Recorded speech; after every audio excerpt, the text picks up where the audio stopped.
Hello and welcome to the Peak Performance Podcast, the show that helps ambitious professionals reach their peak performance through cutting-edge fitness insights from two of the world's best fitness consultants. My co-hosts, Andrew Menashian, former Australasians men's physique champion, and Mick Toke, CEO of Performance U. In today's special end of the year episode, we'll do a full recap of the major fitness trends of 2022, put to bed the ones that we believe died off, and tell you about the new and hottest fitness trends and performance trends to watch out for in the new year. So first, let's do a wrap up of 2022. Perhaps we should start off by just going over what fitness trends did we see emerge in 2022. And so Andrew, for that, I'll turn it over to you. What are a couple of fitness trends that we saw pop up in 2022? It was first COVID-free year. Do you think we saw a return to the fitness and performance industry as it was before COVID, or do you think we saw a whole new landscape in 22? I think it was very different to what it used to be, because the whole online thing changed a lot during lockdown. So many people understood that they liked it, or the technology that didn't know it existed. They had a lot of trainers that didn't know they could train people that way, that probably liked how it worked as well. Like, I'm one of them. But then we also had the people that don't like training online. They want that motivation in person as well. So I don't think it would have returned to how it was initially, but it definitely would have returned to more in person than what it was during the lockdown, for sure anyway. So yeah, I don't think it's ever going to be the same, just because Zoom's so normal now. It's so big. Everyone knows how to use it. And a lot of the people that have trainers, they now understand that they can get results online. So I think it definitely has changed, and I don't think it'll ever be 100% the same again. Absolutely. Definitely agree with you there, man. I think the online space really shut up in 2022, especially due to the lockdowns. And I was like, and I was a bit skeptical about it until I discovered an app where I can give all my workouts, all my nutrition plans, and I can give out workout video demos as well, and the weekly Zoom calls. And yeah, absolutely. I think the online really took off. I'd say that's the biggest thing that took off in 2022 was the online space. Absolutely. And just curious, you guys did have a large number of clients who actually got results from online programs. Yeah, definitely. Majority of my clients right now, all of them right now, are all online. And yeah, they all get good results. Obviously, if they comply, like you mentioned, yeah. Andrew, some people do prefer the motivation, the one-to-one interaction. I personally do miss it. So I'm like, you want to be there. Like, sometimes you just think, man, they're actually doing what they're supposed to be doing. Because when it comes to movement and stuff, I'm very OCD. I like to know if they're moving properly, if they're doing everything right. That's the sort of aspect I miss into one-to-one interaction.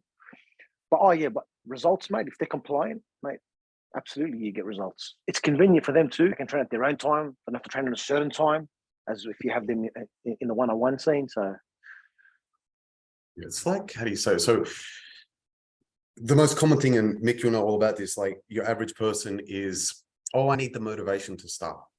Right? So no, you don't need motivation, you need discipline. Motivation might help you, but you need discipline. But the thing is, with the online coaching, if they've at least got that thing covered, if you don't need the motivation, I just need to know what to do. It's like a knowledge thing, I need guidance, then online coaching 100% will work for you. And exactly like you said, it can even be more effective in certain cases, because sometimes you got someone that can only get up for a 6 a.m. session. The coach can't do that. You're booked out. So I can't go with that person. If the coach writes programs for me, nutrition, I have a Zoom call check-in that we can pick a time, blah, blah, blah.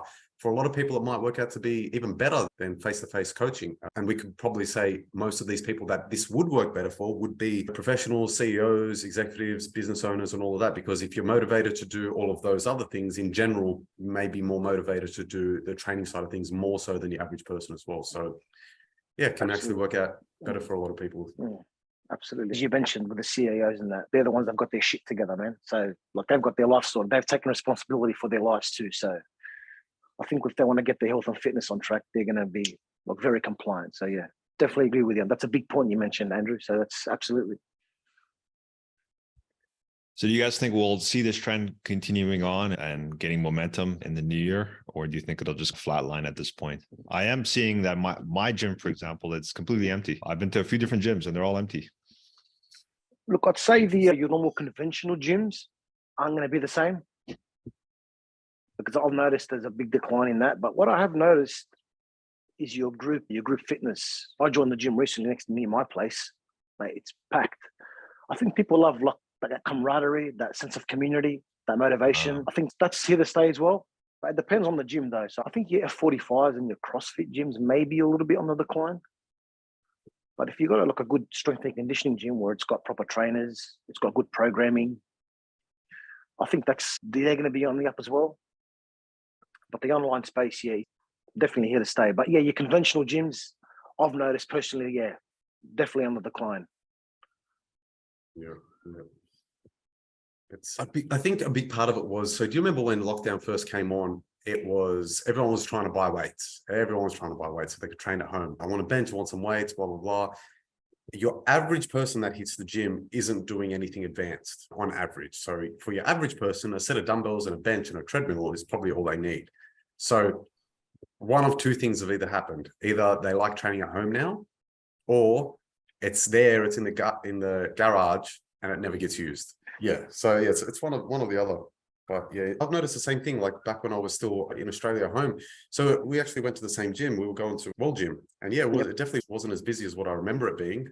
But I'm sure there's many factors in that. And plus I went to the Anytime. I went to, what was the other one I checked out? Fitness First or whatever. And yeah, they definitely didn't seem as busy as what I remember them being pre-lockdown. That's for sure. Absolutely. I think if anything's on the decline, is just the number-wise, definitely conventional gyms. Do you guys think we saw the same trend in other areas of fitness and wellness and performance, like nutrition? Did we see a rise of online nutrition coaching? Because traditionally that's done face-to-face. Absolutely. I think they work hand in hand, right? If you're going to do an online coaching course, if you're going to get an online trainer, if he's not giving you nutritional guidance, is he really a trainer? So I think they work hand in hand, because obviously one without the other, it's just not going to work, right? As the old saying goes, you can't out-train a bad diet. But yeah, I definitely think they work hand in hand, the nutrition and the programming side of things as well. Yeah, it's because I suppose it's because it can be done online.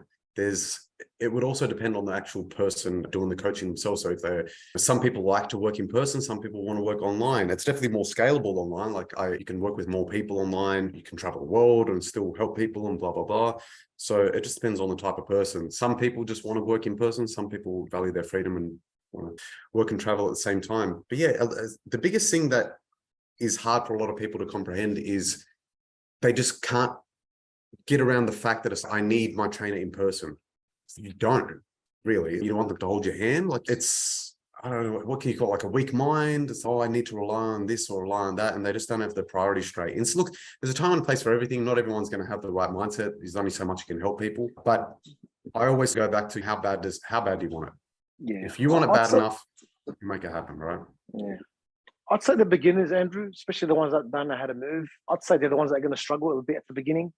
That's why I think personally, when it comes to beginners, I'm pretty much like they're relying on my strength to help them with everything. So I get them to just make sure they're sending me their movement patterns, like especially with the big lifts. And then it's a lot harder online with the beginners because you've got a lot of critiquing to do. So I'd say just with the beginners, they're the ones that are going to lose motivation a lot easily.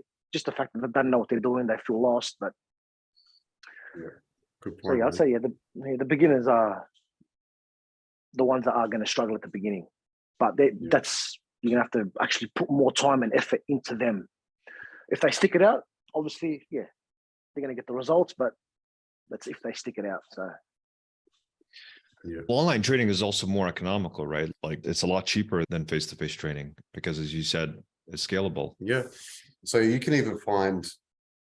Oh, look, some trainers are charging ridiculously low fees for some of their coaching programs. You could get just a program, like a bare bones, made for everyone sort of program or a meal plan, blah, blah, blah. You can get that for $10 a month or something. It's cheap as. So there's not really any excuse for anyone not getting results these days. It's pure laziness. 100%. Either laziness or arrogance or we know these three, right? It's probably not really going to be stupidity. It's just, it's laziness or arrogance, but it can range from so many things. If you want the premium deal, people are going to have Zoom calls, completely custom programs, one-on-one messenger support, blah, blah, blah. Obviously, that's going to be more money.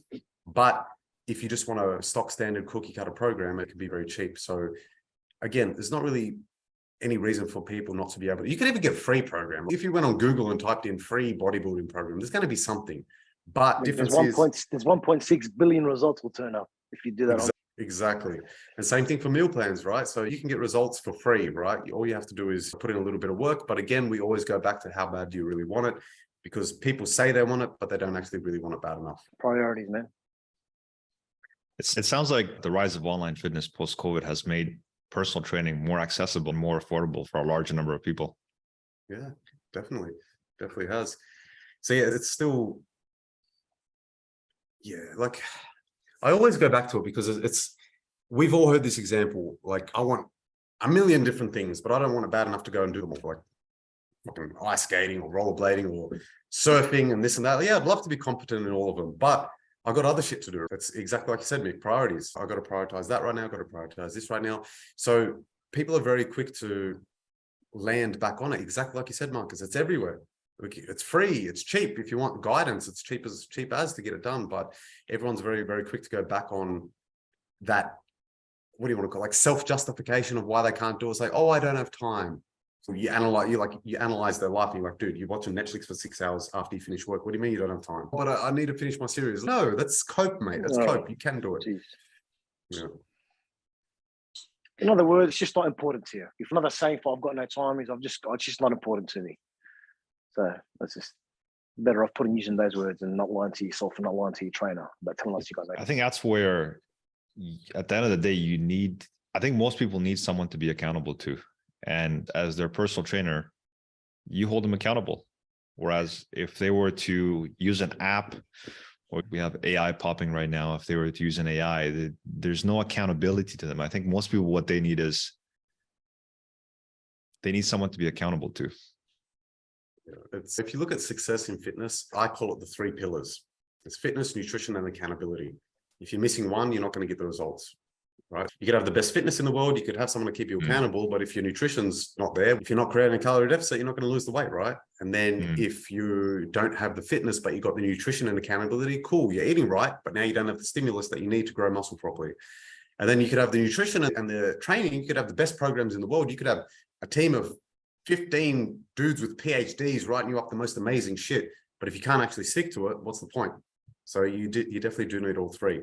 And the thing that it just baffles my mind, like whenever I bring on a new client or someone gives me an objection about the money or whatever, it just baffles my brain. I try to get them to arrive at their own conclusion with it. So it's like, okay, you want to get fit, right? Blah, blah, blah. Yeah, cool. All right. So you'll spend money on a new car, you'll spend money on a holiday, you'll spend money on this, you'll spend money on that. Everything's cool. We can spend money on all these things. You agree? They're like, yeah, but you don't prioritize your health. You won't spend money on your health.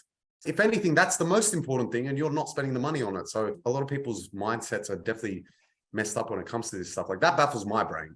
I think it makes perfect sense. I'd argue to the death on people that are saying, oh, you need to take a holiday more than work on your own health. That's batshit insane to me, but I don't know, maybe it's more self-justification or just download programming. I don't know what it could be. It's insane to me, but yeah. Yeah, it's usually when shit hits the fan for most clients, it's money-wise or something happens. It's the first thing they drop off is their personal trainer. When I used to have my clients, when shit used to hit the fan, first thing that drops off is that, hey, something happened, I have to stop training. Why would you stop training? Okay, you're going to go overseas for 2 weeks. Oh, you're all excited. Then you're going to come back to work. You're going to be miserable again for the next 50 weeks. And you're going to repeat that cycle again for the next years of your life. Mate, your health is your wealth, right? How are you going to enjoy the car? How are you going to enjoy the holidays? How are you going to enjoy whatever if your health isn't there? The money if your health isn't there? Your health, what they need to understand is that it should be the top of the list. Your health has to be number 1 priority. Otherwise, you're not going to enjoy the things that you're actually working towards. Exactly. And it doesn't look, obviously everyone's earning different amounts of money, but there's, like we said already, there's a level for everyone. If you want that $10 program where it's just a program for you, cool. If you want the super high level of support and everything, well, cool, you pay extra for that, right? So there's a way to get it done at levels. Like, I'm a good example, right? I started training at 13, would have trained earlier. So my mum used to be very paranoid about the internet back in the day. This is more than 20 years ago at this point. It was the dial-up days, right? I don't know what she thought was on the internet, but anyway, she wouldn't give it to me until I was 13. So I got the internet, started doing my own research. And so this is going to sound a little bit weird, but I didn't. So first of all, I didn't come from a fit family. I think I was 8 years old when I first saw like a bodybuilder, and I was like, "Whoa, cool! I want to be big and strong too." Blah blah blah. But because I didn't come from a fit family, I had no idea. So it's going to sound bizarre, but I had no idea exercise gave you results. I didn't know that, right? I just thought, "Oh, this is hard. Why am I doing it?" That's all I knew at 8 years old. So it took me actually getting the internet and then typing in. I'm like, "How do you get big? How do you gain muscle?" Blah blah blah. Anyway, I just went down that rabbit hole. I'm like, "Oh, you got to lift weights and train hard to get big and look good." So I'm like, "Okay, cool, let's do it." So anyway, and basically I taught myself everything. And so it's like, I wanted it bad enough. So I found a way to make it work, wrote my own programs, tried my own diets and found what works for me. And then eventually got mentors, blah, blah, blah. So there is no excuse. Like I didn't have the money at 13 years old. I had no money at 13 years old, but I found a way to make it work. So it's like, I wanted it bad enough results. So that's how it works. You can find a way to make it work for you. So whatever level you're at, pay more money, get more help, pay less money, get less help and do it on your own. But there's no excuse at the end of the day. Yeah, the funny thing about how the universe works, man, it's just if you want to make it work, it'll just somehow, it'll happen. If you want it, no matter how impossible you may think it's going to seem, it's just going to happen.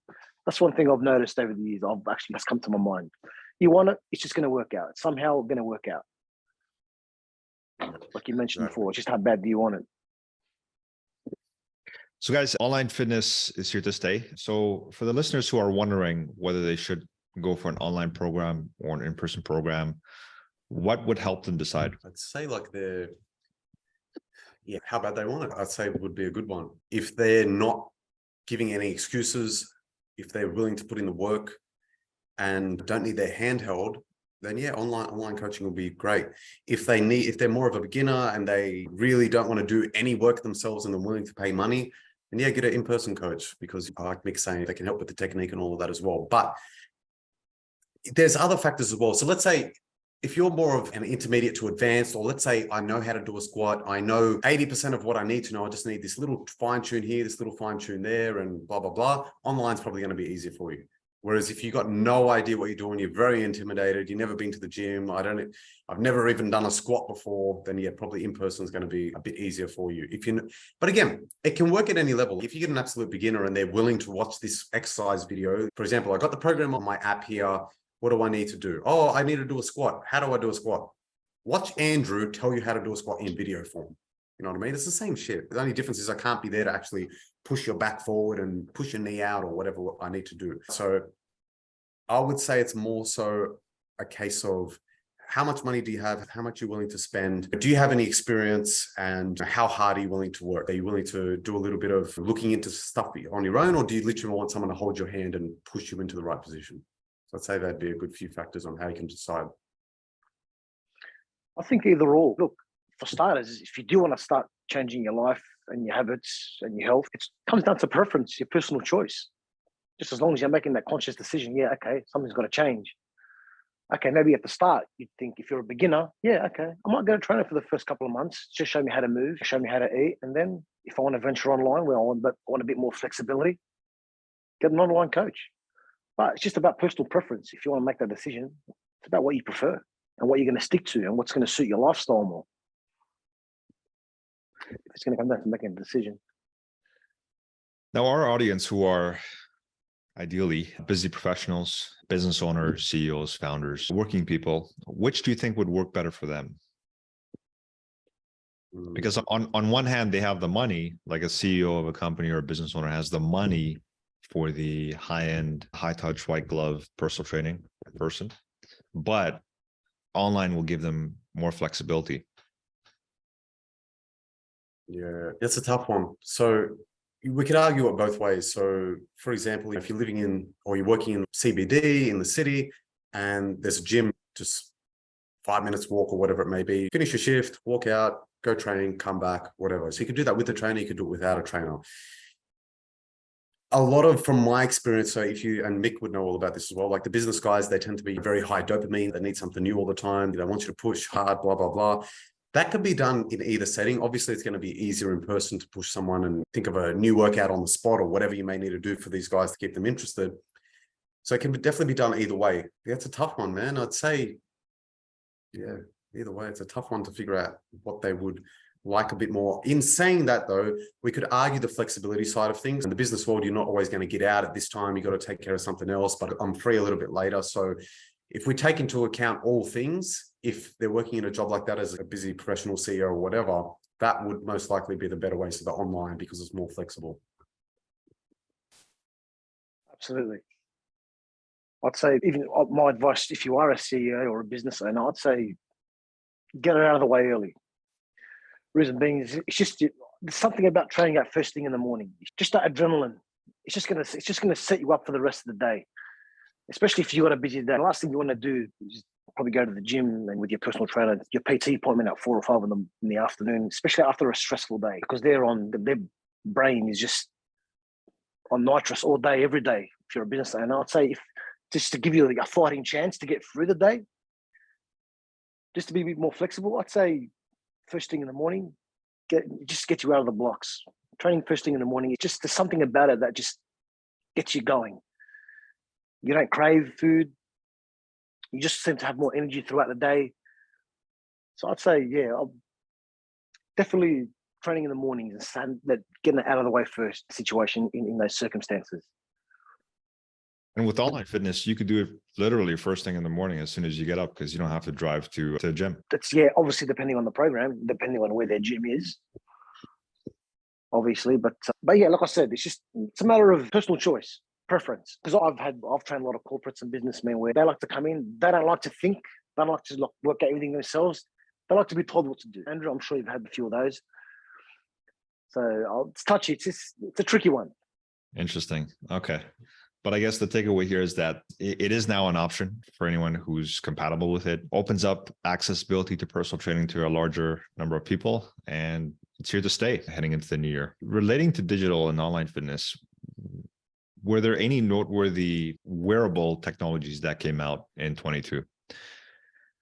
Did you guys see anything cool that came out, anything useful? Because it was post-COVID going hand in hand with digital and online fitness.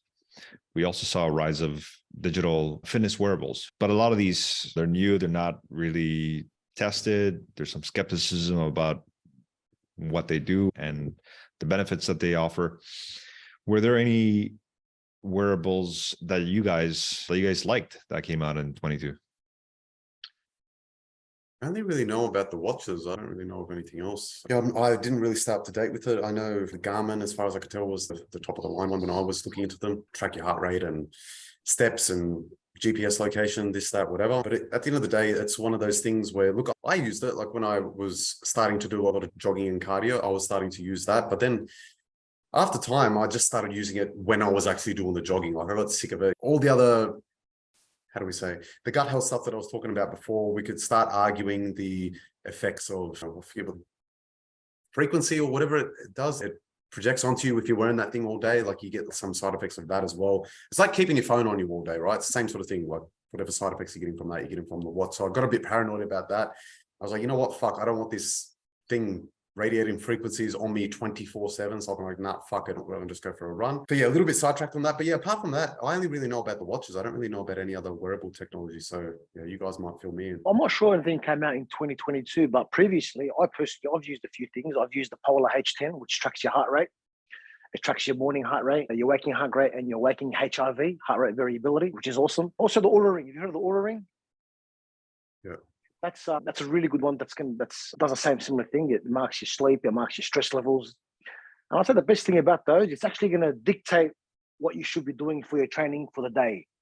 So if it tracks your sleep and you had a shit night's sleep, it's going to tell you, okay, here's the percentage that you have to go to. It might recommend you do some more recovery work, don't go as heavy, do some aerobic-based training. So they're the ones that come to mind, but these have been out for a few years now, not so much in 2022. I'm not sure if anything came out new that I know of, that I'm aware of in 2022 though, but you also have the Polar H10 strap, the heart rate monitor that tests your waking heart rate and your HRV, and the Oura Ring, which does a similar thing. The Oura Ring sounds cool. Yeah, the Oura Ring's great.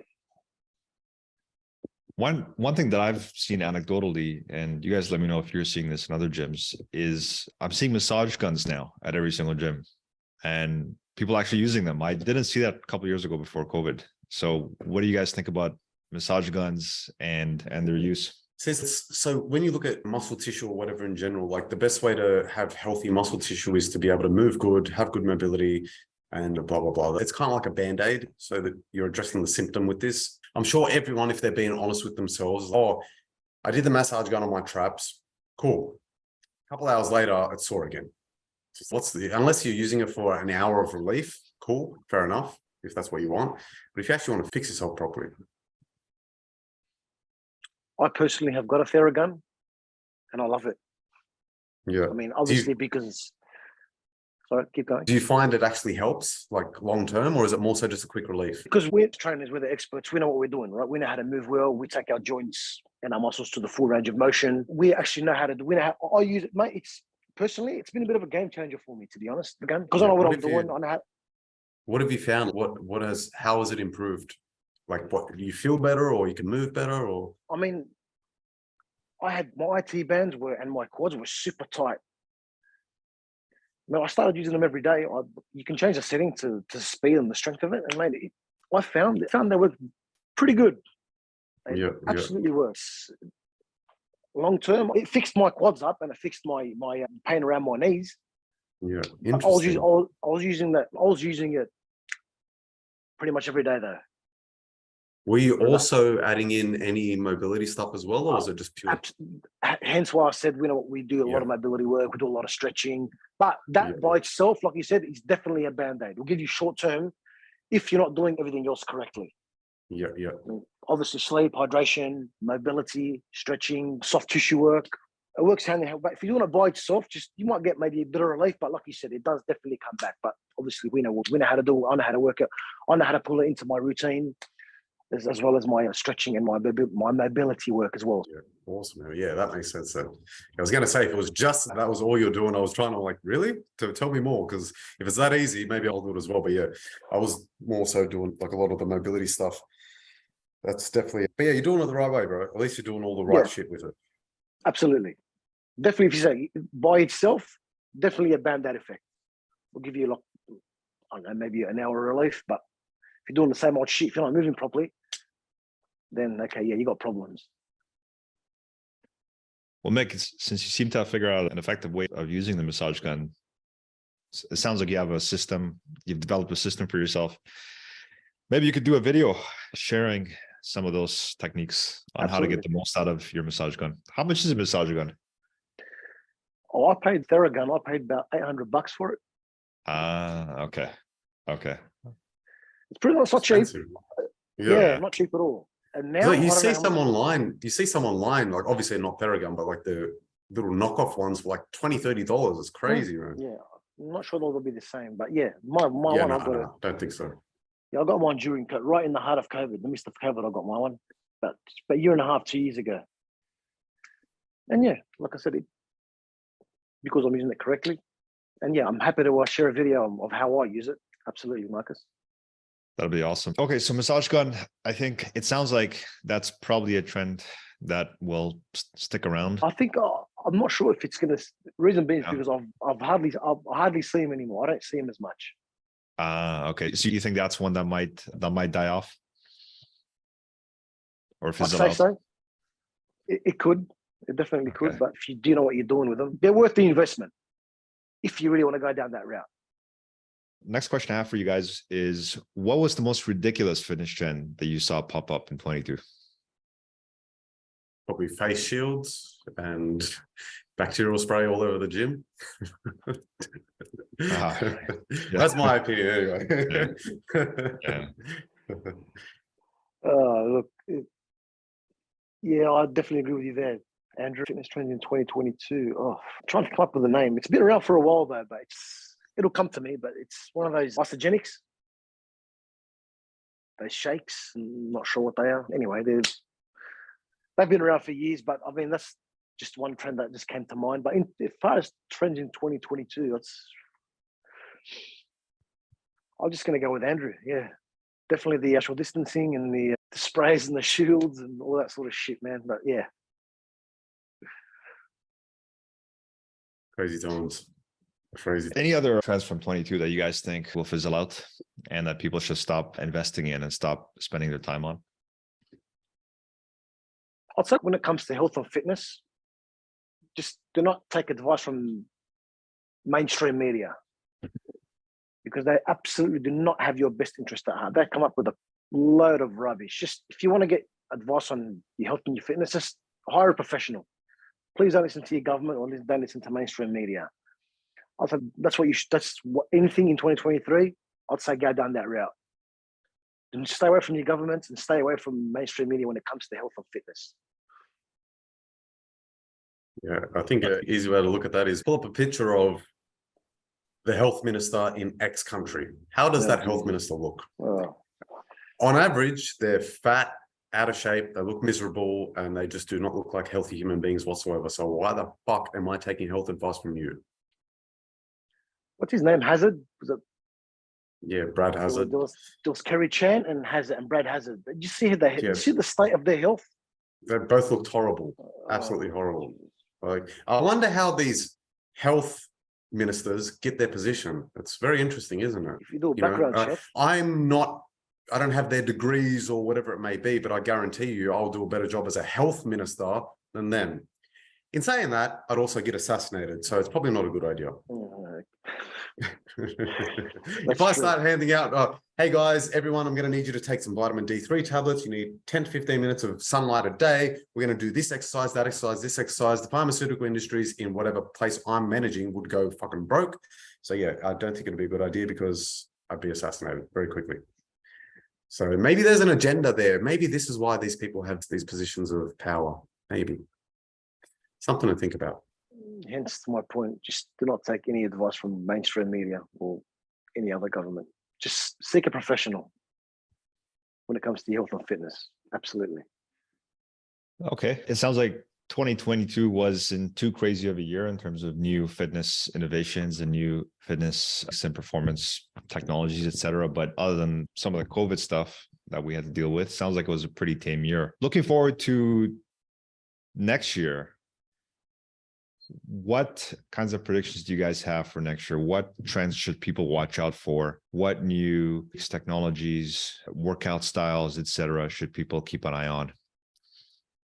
So I've noticed on Instagram, or I should say all social media in general, there seems to be a good trend, which I'm happy about like primal eating, primal living, blah, blah, blah, which is getting sunlight, getting your grounding in, proper vitamins, minerals, eat your organ meats and blah, blah, blah, which is surprisingly, there's a lot of accounts that I see promoting that. And yeah, it's definitely a trend that I would hope a lot more people would get on because that would solve a lot of issues that we were just talking about, health related stuff. All you did was avoid some of the stuff I said in the last podcast, BPAs, blah, blah, blah, all that sort of stuff. Started focusing on heavy living, healthy living. That would be a very good trend for a lot of people to get on top of. So hopefully that happens.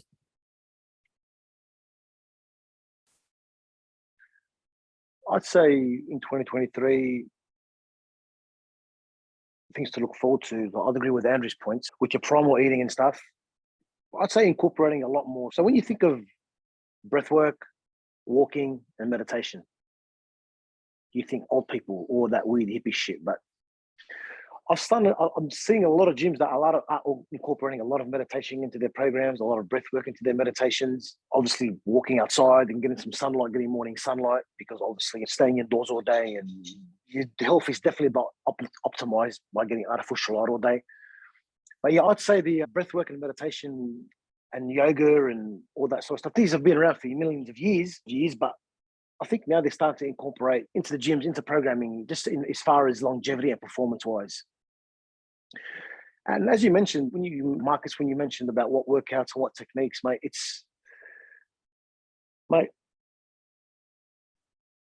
movements like training, as in, if me and myself and Andrew were to show you our workout programs, if we were to post them on social media, that'd be boring. Why? Because it's repetitive. All we do is just aggressively overload every single session. So it's our workouts are just same day, different shirt. But the basic stuff, the boring stuff is what's actually going to get you the results. Just master the big lifts and progressively overload and you're going to get results. It's stuff that's been happening for what? Since the start of time, since gym started opening. Yeah, it's been going on for a while. Yeah, it's a very good point. If you look at, For example, Arnold Schwarzenegger, he got massive in 1970. There's nothing new. You do the same shit to get big. There might be a slight little different method here and something a little tiny there and this new cool little exercise that we pulled together. But apart from that, if you look at the meat and potatoes of the workout, it's just the same thing. Same shit. There's squats, leg press, hack squat, leg extension. Like there's nothing new under the sun. It's the same sort of thing. But I was thinking also, if we look at the trends that may be coming up, which could be a little bit of a worrying trend, the virtual reality, like maybe there's going to be some VR workouts or something like that could probably start taking off as well. I don't know if that's a good thing or a bad thing. So yeah, that's something to think about too. And some of the fancy shit on Instagram and social media, these just ridiculous fucking like movements where you just don't need them. If you just want to change your body, like I said, just pick some basic exercises, master them, and progressively overload, and your body's going to change. It's just that simple. Just don't follow the trends on social media and Instagram where they're doing these ridiculous movements, man. Oh, I remember, actually, it's funny you mention it. It might have actually been last year. I can't remember if it was last year or the year before, or even this year. But you know how you see these fitness girls, they get on the stepper and they take a step and then kick their leg back. And then they take another step and then they kick that. So what are you doing? There's no resistance. What are you doing? What are you trying to flex your butt cheek on every fucking step? Like, yeah, exactly what you said. You want to build bigger glutes. Go do hip thrusts. Hip thrust. Flicking your leg back. Look, and again, squats, deadlifts, master them, progressively overload. Hey, you're going to get results. Just master the simple things, just the basics. Master the basics. Speaking of basics and just movement, basic movements, another buzzword that I'm hearing is primal movements. What's that? So if we look at your normal stuff that you do in the gym, a good way of looking at this, bad way of looking at it. So if all you ever do is squat, deadlift, bench, lunge, chin up, blah, blah, blah. That's great. That's awesome. But that's all you do. There's more movement than that, right? I don't know, I'm trying to think of some random shit right now. All right. So let's say, for example, there's a bar there, like you pretend you're back at the kids' schoolyard, right? If I jump, swing on the bar and then land over there, like that's some primal type shit. You know what I mean? It's like, there's no exercise in the gym for that. You don't do 3 sets of jump, hang, swing. You don't do that shit, right? But if you look at, for example, Ido Portal, Conor McGregor's movement coach, that's the movement guy. He's number one movement guy in the world, right? That's some primal type stuff. Like he knows how to move. He can move this way, he can move that way. If you were to look at our ancestors, like some primal movement would be, I don't know, let's say you just killed a deer and you cook the deer and blah, blah, blah. You don't have a chair to sit on to eat that leg of the deer or whatever you're eating, right? You squat. So you're in a squat position, you eat, and people could sit down in a squat position for 10, 20, 30 minutes. Whereas today, if we tried to do that, you'd be wrecked, like you'd go numb and blah, blah, blah. So that's part of what's primal movement is. But for the most part, I think it's just moving how our ancestors would move. There's so many more movements they did that we don't do. Because to eat a meal, what is it? Grab it from the fridge, do your recipe shit, put a bit of things together and chuck it in the oven or in the pan or whatever. All respect to chefs, that's not my point. I'm not saying they don't work hard. My point is, back in the day, it was, oh, we're hungry. Okay, Mick, it's sunrise. Let's go hunting. So now I've got to run up a hill. I've got to run down a hill, cross-country athlete. Oh, I may have to climb up a tree to get to that ledge, to get to that animal or whatever it may be. So that's all primal type stuff. There's all these movements that we don't normally do, like spear, unless you're a javelin thrower in the Olympics, who does that movement? Or unless you're a baseball thrower, who does that movement? So I think there's a lot of benefit to moving in all different realms that we're supposed to move. So I think the primal trend would be another very good one. Like I mentioned, the primal sort of diet side of things, primal movement, I think would be another very good trend for a lot of people. It would solve a lot of physical problems that a lot of people have, back pain and neck pain or whatever pain. If you could move properly, you wouldn't have these pains in the first place. That point you mentioned, Andrew, the way our ancestors moved, pretty much, I think they're the only primal movements you need. I think there's 7. There's a squat, there's the deadlift, there's a hinge, there's a lunge, there's a push, there's a pull, there's a twist. What am I missing? You've covered all the main ones. Like there's definitely the big, but my point being, like, for example, yes, we covered a lot of main movements there. But for example, I don't know, like I'm trying to think of random stuff here, guys, so bear with me. But let's just say, I don't know, I've got a rock and a tiger's coming running at me. and I slipped and the movement's here. Well, if you never do this movement, you're not going to have any mobility. If the line's running at me, I'm not just going to stop it and say, hang on line, let me just reset my shoulder because I've only ever trained in a bench press. And now let me press from here. Life doesn't work that way. Back in the day, it would have been, I got my javelin, I just tripped over a small rock, oh, throw it anyway. Like you got to deal with whatever situation you're presented. So you want to be strong and mobile in pretty much every position you can be. And if we look at the main differences from today compared to back then, it's going to be sitting down, right? Sitting down like we're doing right now. This is normal now, but back then, there's no chairs back 5, 6, whatever 1,000 years ago. Maybe there were, I don't know. It's not a history lesson. My point being is you're probably squatting down more than you're sitting down, right? So everything's moving as it should, and you don't have super tight hip flexors. You're not hunched over, Quasimodo or whatever it may be, and everything's moving how it should. So yeah, definitely the big bang for your buck gym movements are a great start.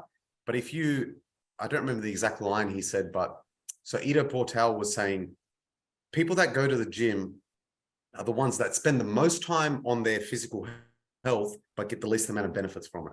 Because all they know how to do is bench press. This is all I do. Chin up. It's just purely, you look like a robot compared to what Ido Portal can do. Yeah, there's definitely a lot more the body can do. But yeah, that we should be trying to do as well. And again, it'll solve a lot of problems if we do that. But yeah, cool little side note. If you want to learn more about that, the best thing I would say to look at would be, there was a documentary or like a interview / documentary. It was from London Real on Ido Portal. And I highly recommend to watch that documentary. It's mind blowing to see what the body can do. And you're sitting there looking at it like, I would have never thought to do this thing, to work on my coordination in the way they're doing it, and be able to loosen up your whole fascia by moving like a belly dancer or whatever you want to explain how he's doing. But yeah, it was very eye-opening what the human body can do and his philosophy behind everything. It's very unique. Yeah, absolutely. I've done a bit of mobility work with, I've done a few of his mobility stuff, and they work great, but that was a while ago. But yeah, I'll definitely look into that, Andrew. Absolutely. In fact, Andrew, if you could send a link to that video, we can share it in the description for the folks watching. Awesome. Relating to primal movements and moving back to the way our primal ancestors moved and lived and ate, Andrew, I think you're a big proponent of gut health as a core foundation of fitness. And that's not something that I've heard a lot of from other trainers, but you've been talking about it a lot since I met you this year. Is that another one of those trends that you see getting popularized in the year to come? Yeah, I definitely see it happening because again, it relates. So gut health relates very closely to the whole primal nutrition side of things. So it sort of goes hand in hand. Like if you were eating everything how we were designed to be eating, you wouldn't have any gut issues. You would have barely any health issues whatsoever, unless something foreign was introduced into the environment. We'll use a bit of logic here. Hopefully people can follow without being too stuck into the matrix programming, like you need your pills and blah, blah, blah. Disease and actually, you know what? Let's use this one. Old age. This is something that a lot of people don't stop to think about. But old age, so many people just think, oh, old age, yeah, you get sick. No, that's not supposed to happen. You're not supposed to just get sick because you're old. That's not how it works.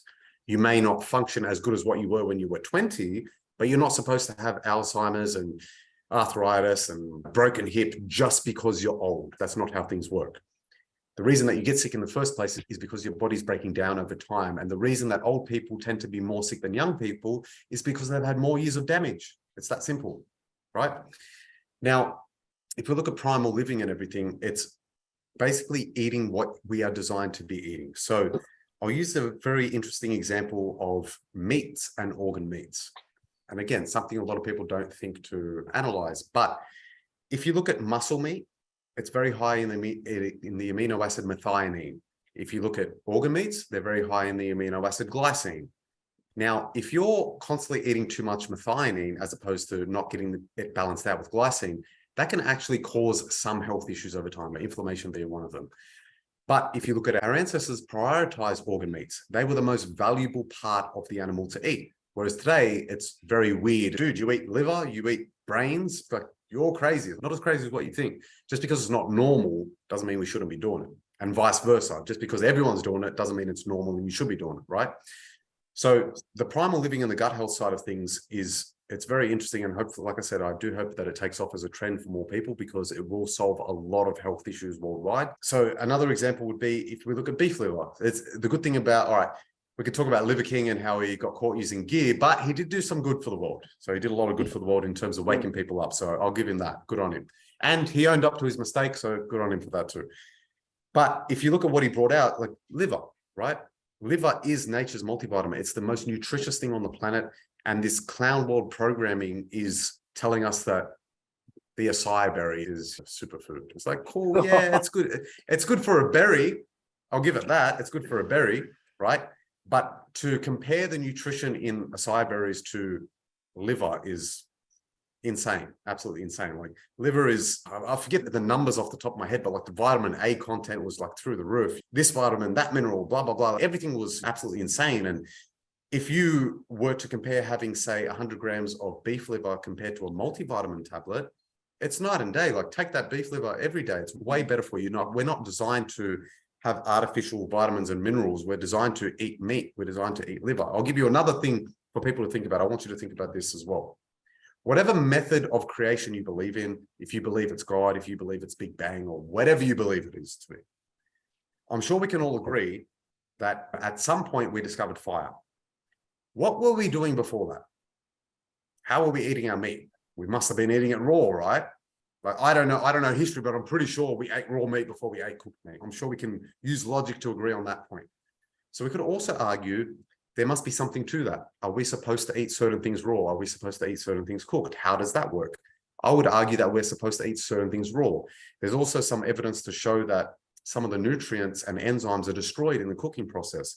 This is why, part of the reason why Liver King actually recommends to eat it raw, right? So there are benefits from that as well.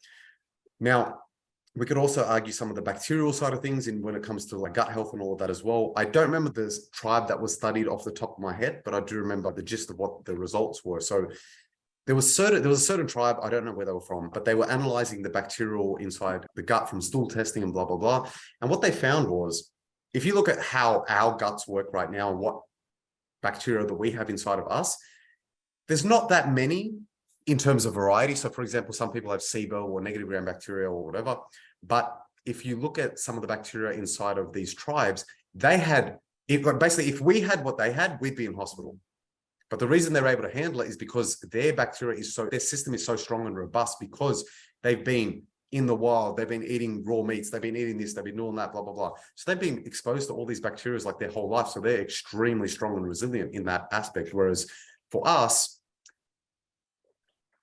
have you guys ever heard of that experiment where they got rid of all the bacteria from these certain mice and they isolated them, and the mice were extremely weak because they've never been exposed to anything? So we're so obsessed with, I need to use that antibacterial thing on my hands and blah, blah, blah, and kill off all the bacteria. So it's not necessarily a good thing. We need bacteria. We're basically made up of bacteria. If we didn't have any bacteria, we'd basically be freaking potatoes, right? We wouldn't do anything. So I think having the right balance of things definitely makes a difference. I'll give you an example of what I've been doing. I've been slowly incorporating. I'm not going to say that I'm a massive fan of it, like when it comes to the taste or anything, but I do it because of the benefits, right? So I'm having on average about 100 grams of beef liver every morning, 50 grams raw, 50 grams cooked.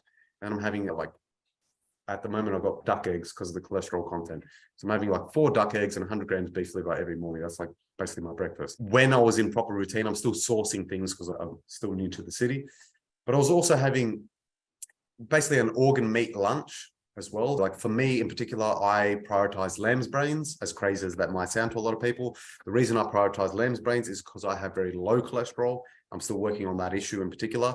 And lamb's brains are one of the highest contents of cholesterol that you can find. And yeah, that's that side of things. I'm also got like a gut protocol, blah, blah, blah. And just so people have an idea of how that all works, if I haven't summarized it enough. So basically, modern lifestyle is not conducive to good gut health. There's multiple things in the modern lifestyle that damage the gut lining in particular. And just because we eat all these foods that we're not designed to eat, we create an imbalance in the bacteria that we have in the gut as well. Just a real quick example. You've got sugars, pesticides, fluorides, artificial sweeteners, preservatives, gluten, alcohol, depending on which type of alcohol you're having, you shouldn't be abusing it. But anyway, you got xenoestrogens, you got the clothes that you're eating, the clothes that you're wearing, polyester or whatever. So there's all these different avenues. And again, I'm just thinking of I'm just saying what I can think off the top of my head. There's more out there. So all these things aren't conducive to good gut health. All of these things can destroy your intracellular tight junctions, which are these little, we call them gateways, if you want to call them that, inside of your intestines, inside of your, inside of the gut lining as well. So all these things can destroy this structure, along with having all these foods that you're not supposed to be eating, artificial this, artificial that, process this, process that. They're all not going to be making the correct changes that we should be having inside of your body. They're all going to be providing the wrong nutrients, the wrong ratios, destroying the gut over time. So I really think that focusing on the gut is one of the best things that pretty much everyone could do. Everyone's blood work that I've analyzed has something wrong with them, every single one. And that's just, first off, most people don't, like, I'm sure if I analyze some tribe that's eating meats and organ meats and fruits and everything, I'm sure their gut health will be just fine, right? But we live in a crazy world that's designed for processed food and making profits, and that's what they care about. And whatever other agendas are going on and prioritizing grains and this and that over meats is just absolutely insane. So I really do hope that the primal thing takes off, because it's going to help the world in a very positive way. A lot of people are going to be a lot healthier. We've seen this kind of trend when it comes to carnivore. Look, I think carnivore is better than your average Western diet for sure. Is it the perfect diet? I don't think so. I think there's a few other things that we can add in there to make it better, certain fruits and blah, blah, blah. But carnivore's on the right path. And even if people got that far, they'd be a lot better off, and we'd see less health problems overall. Yeah, just to answer your question, Marcus, it's not only gonna take off in 2023. As far as gut health we're talking, it's gonna get even bigger and bigger over the years, because as far as I know, everyone's gut's messed up. No matter how healthy you think you are, a lot of people have 99% of people have got their guts messed up. Yeah. Something so small as chewing your food. If you don't chew your food properly, if you don't make it semi-liquid before you actually swallow it, that's going to affect your gut. Because digestion starts in the mouth. That's why we got saliva and we got teeth. Chew your food. Just a quick tip for everyone out there: just chew your food. Count your food. If you want to eat one fillet, count about 40 chews. Get it to semi-liquid, and then swallow. And then let me know. If you listen to this, give me some feedback on how your digestion is after you actually just do that one simple thing that's so overlooked. This is so real quickly as well with the gut health and the primal stuff. Even what you just said there, if we look at social media, so it's a very powerful tool. The internet in general is a very powerful tool. And people communicating with each other over time they've discovered more things.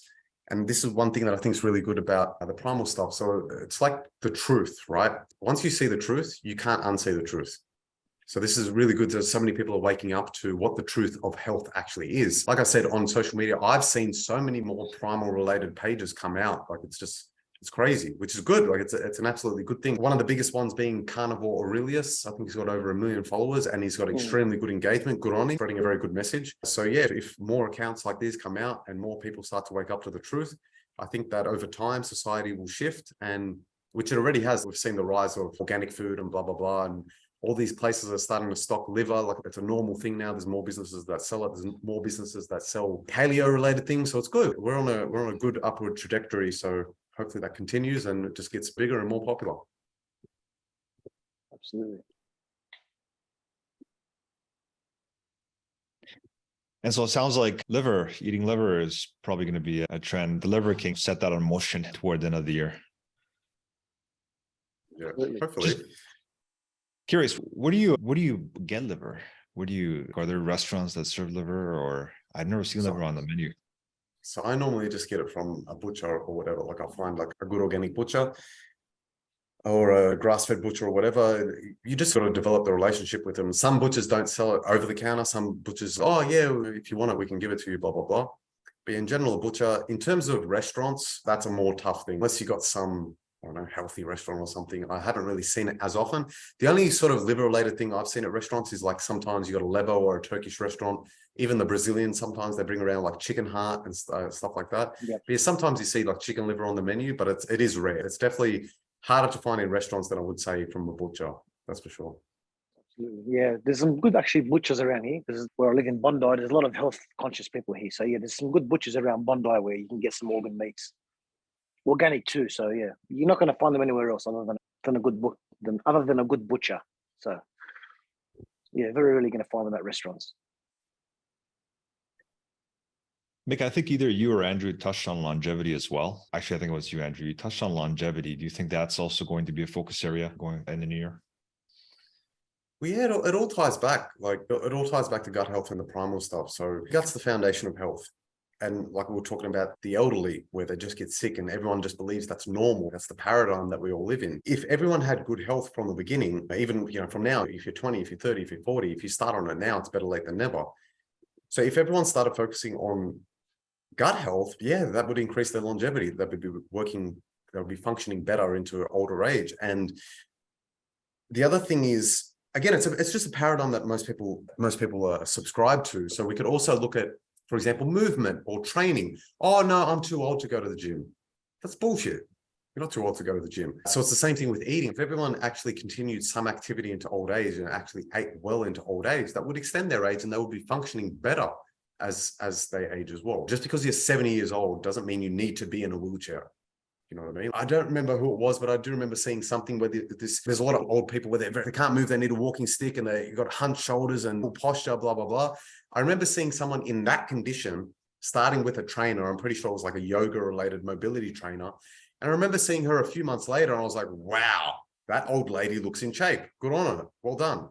So it's never too late to start for anyone. So I think a lot of it is cope and excuses with the longevity stuff, especially with all the information coming out now. Like we were saying before, how I never had any money back in the day when I was like 13 years old, but I figured out a way to make it work. So if people want to improve their health, it's the same thing. I gave a great example. Instagram, Carnivore really is his name. He's doing great work for everyone. Follow his account, get some tips from there. If you incorporate a lot of those things, you're going to get a lot of great results. The same thing if you're a CEO, executive, blah, blah, blah. All right, reach out to me, reach out to Mick, get some advice from there, and we can help you with all this stuff. So it's the same thing with longevity. If you want to get it done, there's a way to get it done.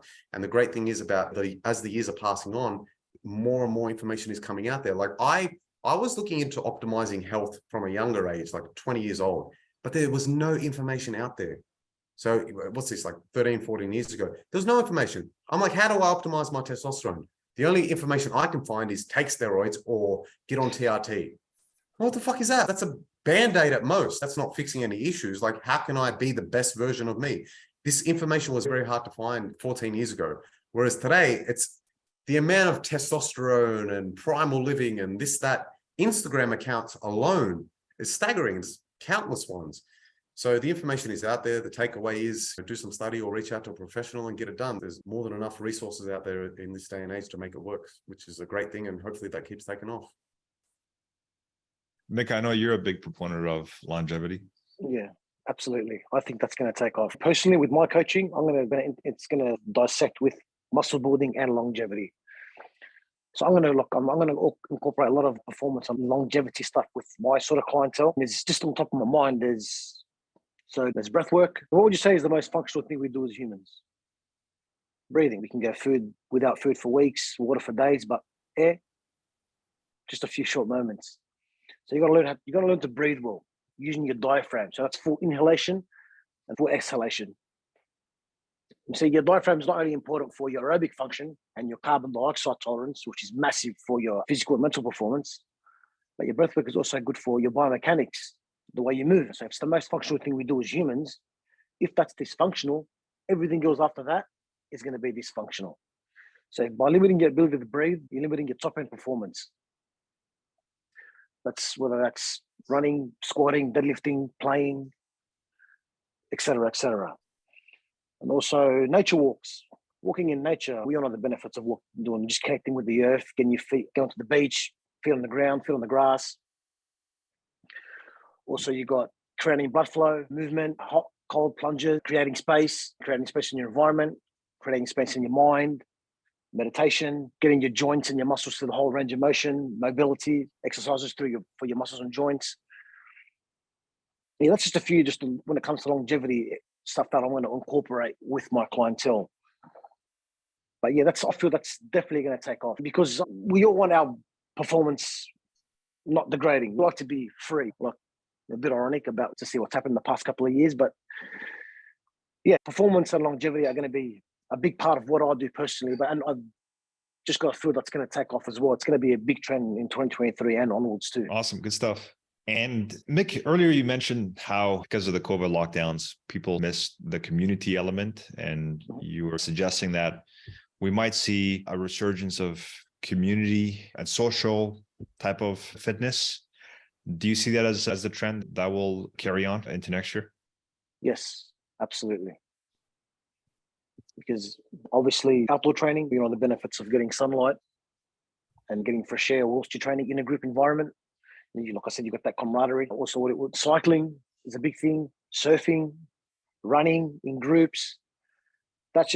I personally see that's just getting bigger and bigger, especially in the summertime. That's a trend that's definitely going to be on the rise. Absolutely. Because like I said, from the lockdowns, everyone will lock down. We just missed that sort of that face-to-face interaction, that camaraderie with your friends, that motivation, that support, someone to push you. Yeah, that's only going to get bigger and bigger as the years go on. Absolutely. Awesome. And perhaps community might also help in terms of the accountability. So for those that can do personal training, because Andrew mentioned one of the three main benefits of personal training is the accountability, or one of the three keys to getting results is accountability. For those that can do personal training for whatever reason, they can turn to these community-based fitness programs. Absolutely. Like I said, I just recently joined a group fitness setting, just to change things up, to mix things up a little bit. And just partnering up with somebody, he's going to push you to do that extra rep. And when you're slackening off, he's actually going to catch you out and catch you on your shit when you are slackening off. So definitely having that aspect as part of it, especially for beginners, is a big thing. That's why definitely group training isn't going nowhere. It's definitely here to stay. Absolutely. Yeah, I think it's one of the best things about, for example, CrossFit. Like in the training world, pretty much everyone will bag on anyone. So like, for example, bodybuilders will make fun of powerlifters and blah, blah, blah, whatever. But everyone kind of made a lot of fun as CrossFitters in general. Like most of your meatheads will make fun of the CrossFitters. CrossFitters probably make fun of the meatheads too, right? But one of the best things about CrossFit is exactly that community sort of thing. They've definitely done something right with that.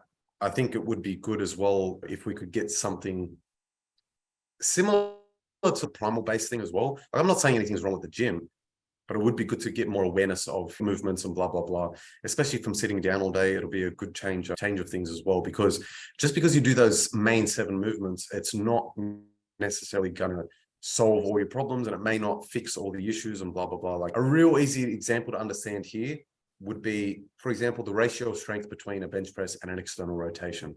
Just because you do the bench press in the row, it's cool. You did internal rotation. You haven't done anything for your external rotators. So I think it would be good to get more awareness of movement in all realms and strength in all realms. And I think the community side of that would make things a lot better too. If you had a group setting for that, it'll definitely get a lot of people more into things. So for example, the body pump and body attack.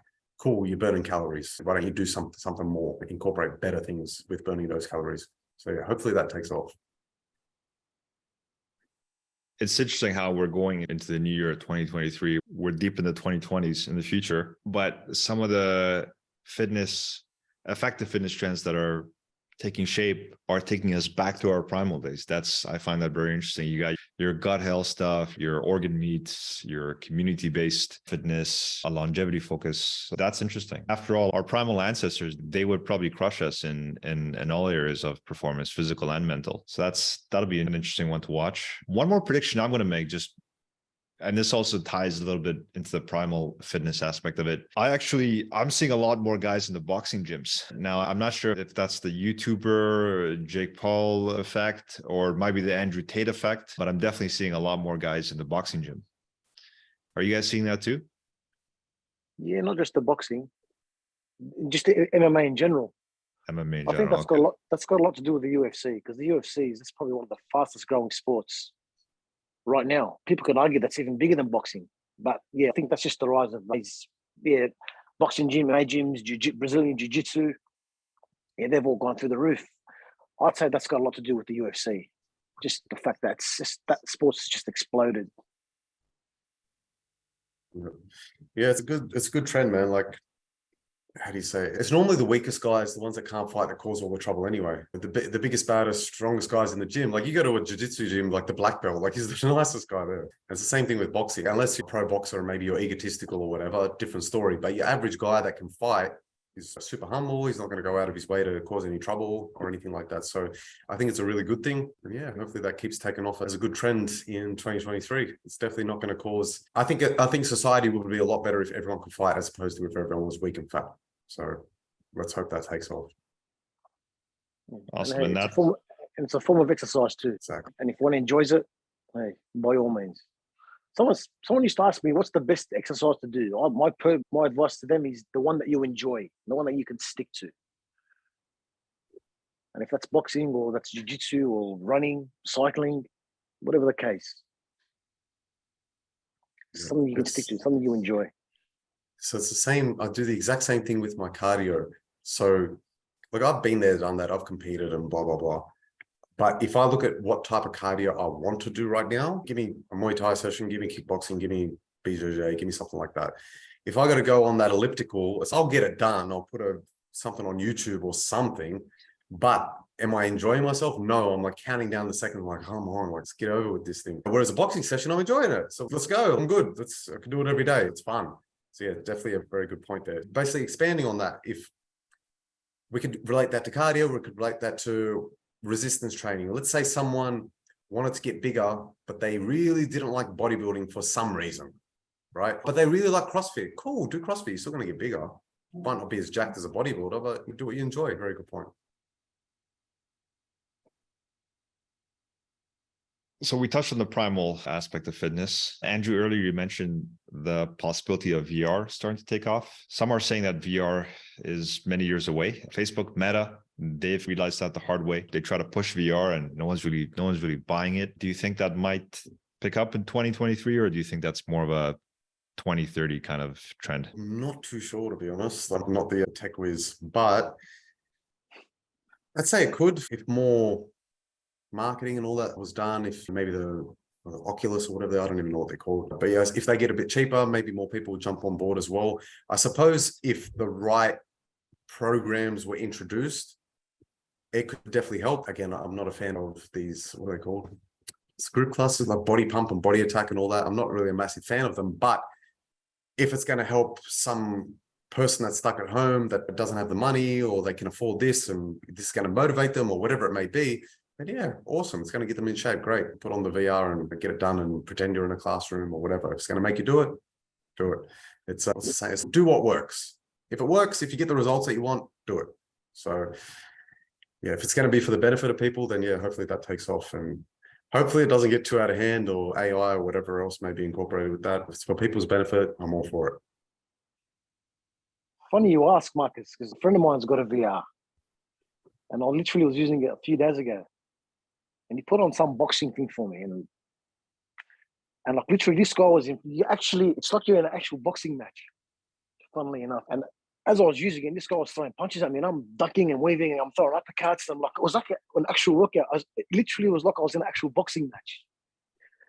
So I think that it's definitely something that's going to take off in the years to come. Like you said, Andrew, yeah, is it going to be effective? But hey, is it going to get you off your ass? Is it some form of exercise? Is it fun? Hey, by all means, go for it. So I potentially think that's definitely going to take off in the years to come, even 2023. Awesome. So more options, more ways for people to get their fitness in and have fun doing it. That's fantastic. Any final thoughts, guys? Any final predictions or advice heading into the new year? We will do an episode after New Year on how to set and achieve your fitness goals. So hopefully you guys can provide some good advice on that. But any final words for today? I would say, look, I think the best trends that are going to take off more so in the new year are going to be like your gut health and the primal related stuff, which is great. I hope that it takes off very high. In terms of a little bit of advice for the New Year's, don't wait for New Year's Day. It's not going to make a difference. Start now, right? Waiting for this arbitrary day is a recipe for failure. Mick, you know all about this. The people that say Monday, they're just like caught in this downward spiral, if you want to call it that. So yeah, discipline. It's all about discipline. If you have the motivation to start, cool. Understand that it's going to be discipline at some point. Also understand that once you have created those habits, it's going to be fine. It's easy. It really is easy. You don't need to rely on motivation forever. Motivation gets you started. Stick it out for a little bit. use a bit of discipline, and then once those habits are created, it's automatic. It's honestly automatic. Like this is a story you've heard thousands of times. I honestly can't be bothered for gym. I did 2 sessions this morning. I did a weight training / physio session, whatever you want to call it. And then I did a boxing session with a trainer. I was kind of motivated for the boxing session because I haven't done it in a couple of weeks with all the traveling. But the weight training session, I was not bothered for it, but I went anyway because I'm in routine, right? So this is the biggest problem that a lot of people have. So with your New Year's resolution, cool. You got a New Year's resolution. It's New Year's is coming up. Great. That's your motivation. Cool. Understand that it's going to suck at some point. Go in there. It's like you're going into battle with your mind or however you want to justify it to yourself.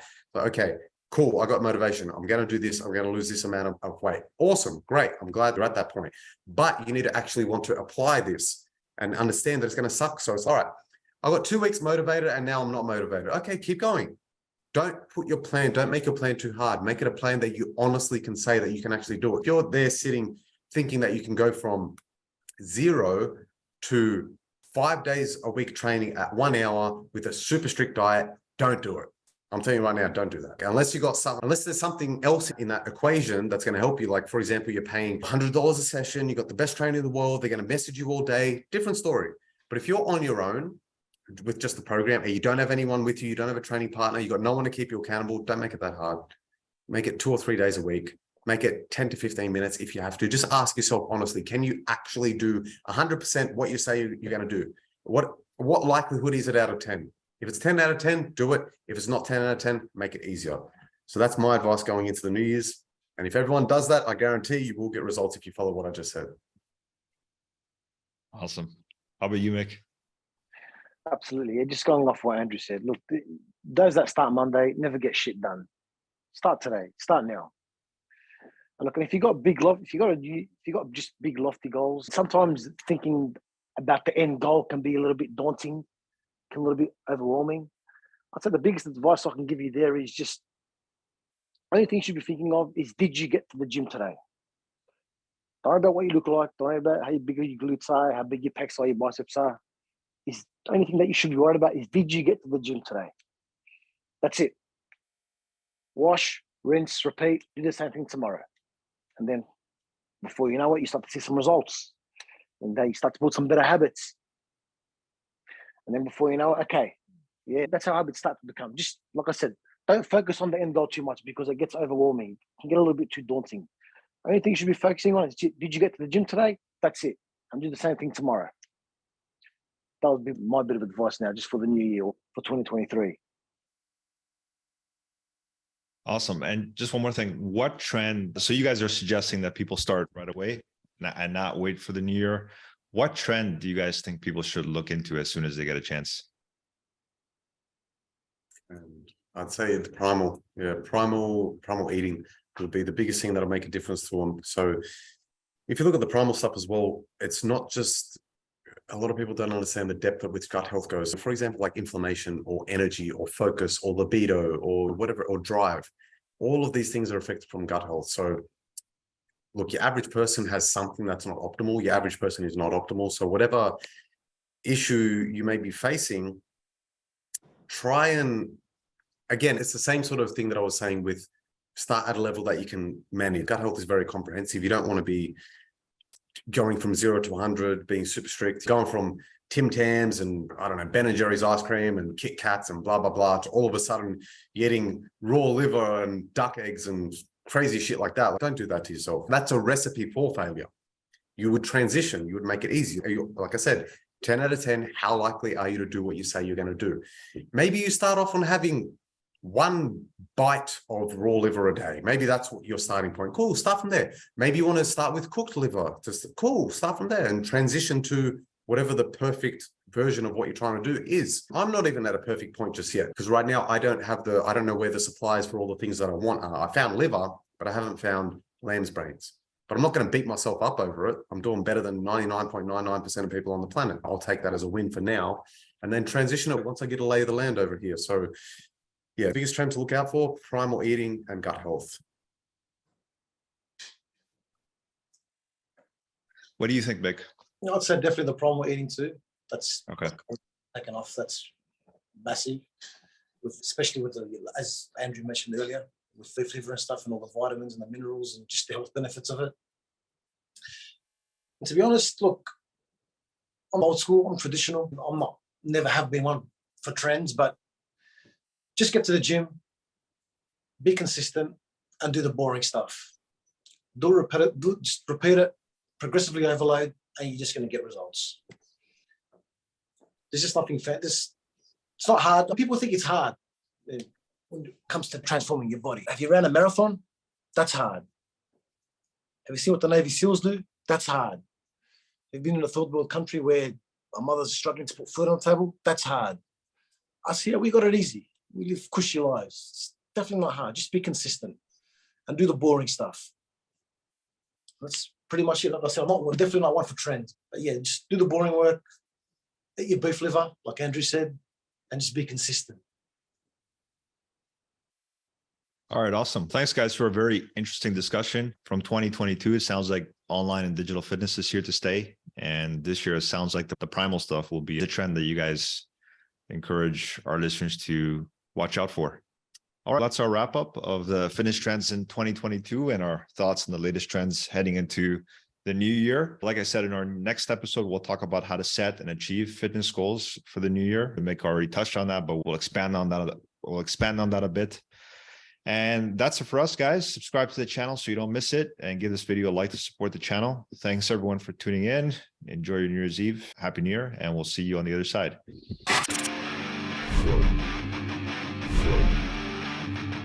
Whoa.